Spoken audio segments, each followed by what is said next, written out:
اعراب کا بیان۔ الفاظ کی درست ادائیگی تلفظ کہلاتی ہے۔ تلفظ کے لیے اعراب یعنی حرکات و سکنات کا جاننا ضروری ہوتا ہے۔ املا اور تلفظ میں وہی صورت اختیار کی جانی چاہیے جو اہل زبان میں رواج پا چکی ہو، یعنی اردو میں بات کرتے ہوئے اردو ہی کا لب و لہجہ اختیار کیا جائے، چاہے وہ عربی زبان کے الفاظ سے متعلق ہو یا کوئی اور زبان۔ درست تلفظ کے لیے اردو میں حروف پر مخصوص علامات استعمال کی جاتی ہیں۔ ان علامتوں کو اعراب کہا جاتا ہے۔ اعراب لگانے سے حروف دو حالتوں میں آ جاتے ہیں، متحرک یا ساکن۔ نمبر 1، متحرک۔ جب حروف پر زبر، زیر یا پیش آئے، یہ اپنی آواز دیتے ہیں اور ایسے حروف کو متحرک کہا جاتا ہے۔ نمبر 2، ساکن۔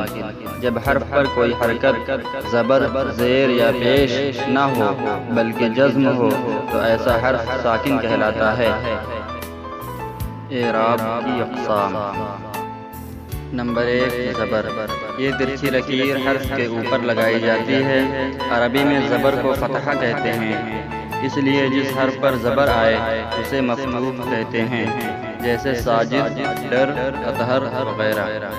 نمبر 2، زیر۔ یہ ترچھی لکیر حرف کے نیچے لگائی جاتی ہے۔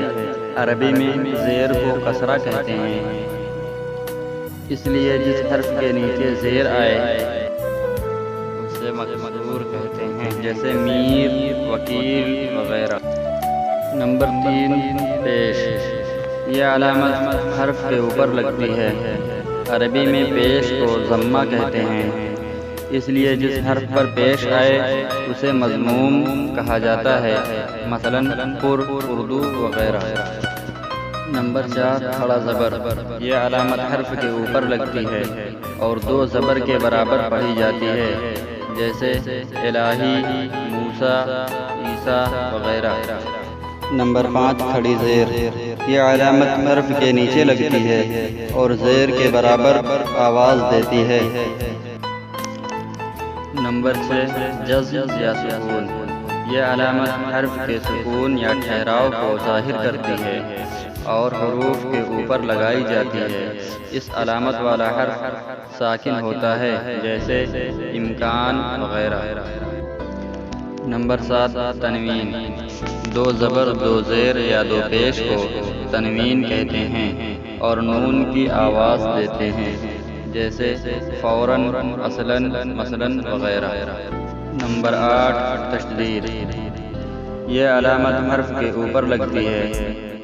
اس علامت والے حرف کو 2 دفعہ پڑھا جاتا ہے، اسے شد بھی کہتے ہیں۔ اس علامت والے حرف کو مشدد کہتے ہیں، جیسے اللہ، رقت وغیرہ۔ نمبر 9، موقوف اور ساکن۔ اگر کسی لفظ میں ایک ساکن حرف کے بعد اور دوسرا غیر متحرک حرف آ جائے تو اس حالت کو وقف اور غیر متحرک حروف کو موقوف کہتے ہیں، مثلاً نیند۔ یہاں نون ساکن اور دال موقوف ہے۔ نمبر 10، اشباع۔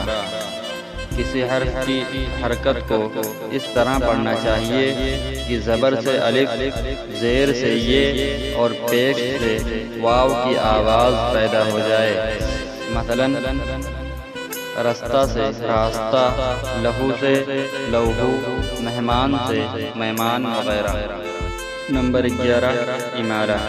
کسی لفظ کے الف یا ہا کو ہائے مجبور یعنی یا سے بدل کر پڑھنا امالہ کہلاتا ہے، جیسے اکھاڑنا سے اکھیڑنا، لڑکا سے لڑکے، نالا سے نالے وغیرہ۔ نمبر 12، ادغام۔ 2 ہم مخرج حرفوں کو ملا کر پڑھنا ادغام کہلاتا ہے، جیسے بدتر سے بدتر وغیرہ۔ نمبر 13، محذوف۔